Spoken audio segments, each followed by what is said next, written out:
Yo Explorers! Ang pin location natin ngayon ay ang Barangay Solo, Mabini, Batangas. Puntahan ito ng mga turistang gusto mag-beach, island hopping at scuba diving. Kaya naman, dito magsisimula ang ating mga bagong missions. Speaking of, Ito ang ating 3 missions of the day.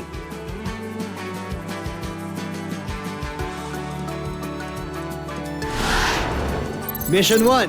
Uy, gusto ko to, maglalaro sa beach. Mission 2. Ginto, treasure hunting ba to? Naintriga tuloy ako.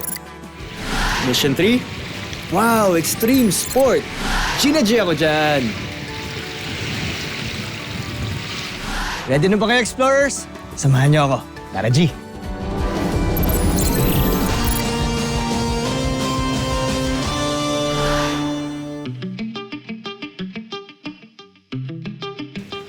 Andito tayo sa beach ng Barangay Solo, Mabini, Batangas.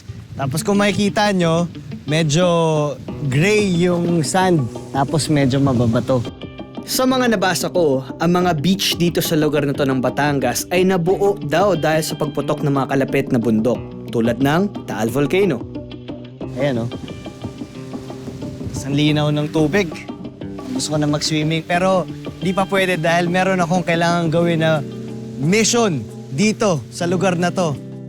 Sikat yung mga water sports dito. May nag-windsurf doon, may free diving. So, feeling ko makakita ako ng atleta dito. Lakad-lakad tayo. Ay, tanawin natin si Kuya.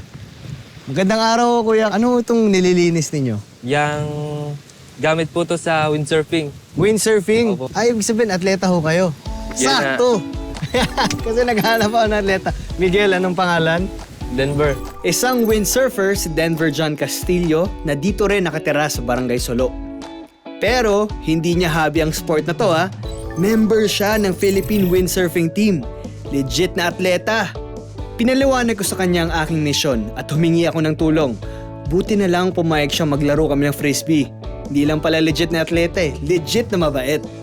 Marunong ka ba mag-frisbee? No, hindi ko pa kayo nasusubukan eh. Huwag ka mag-alala kasi pwede ka tang truan medyo mahangin dito sa tabing dagat Saan ba pwedeng maglaro nito? Doon, may alam mo. Meron ka? Meron. Tara, Denver. Tara. Ang tawag ng mga windsurfer sa lugar na to ay ang kampo. Dito ang lagayan ng gamit nila at dito rin nila binubuo ang mga windsurfing rig nila.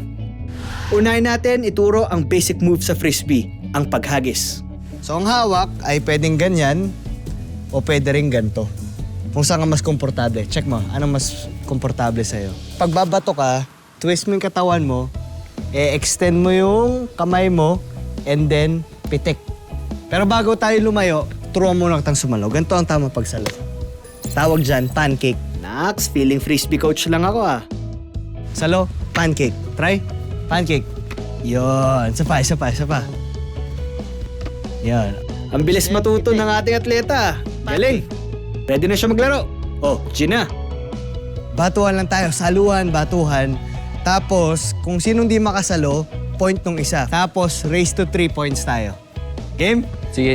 Game. G! G. Mukhang chill lang si Denver pero sa unang tira pa lang, Itong frisbee kasi, kasi ko pinatakbo na agad ako. Nang subukan ko naman siya patakbuhin, natawa lang siya. Yan ang sportsman, hindi napipikon. At sa paglalaro namin ng frisbee, Opya. napag-usapan namin ng sport na malapit sa puso niya. Ang windsurfing. 4 na taon ng windsurfer si Denver. Nagsimula siya nung 13 years old pa lamang siya. Sino nagturo sa'yo? Si Coach German Pass. German siya, hindi siya Pinoy? Hindi, German ang pangalan niya. Naisingit ko rin yung joke ko. Ayon pa kay Denver, nahiligan niya ang windsurfing noong panahon ng pandemic dahil daw masaya itong laruin at may thrill. Napamahal ka sa 1-1. Ganun. Habang nagkukwentuhan kami, sunod-sunod kami nakapuntos. Sakto lang. Sakto lang. Mm. Ano score? All one. All 1?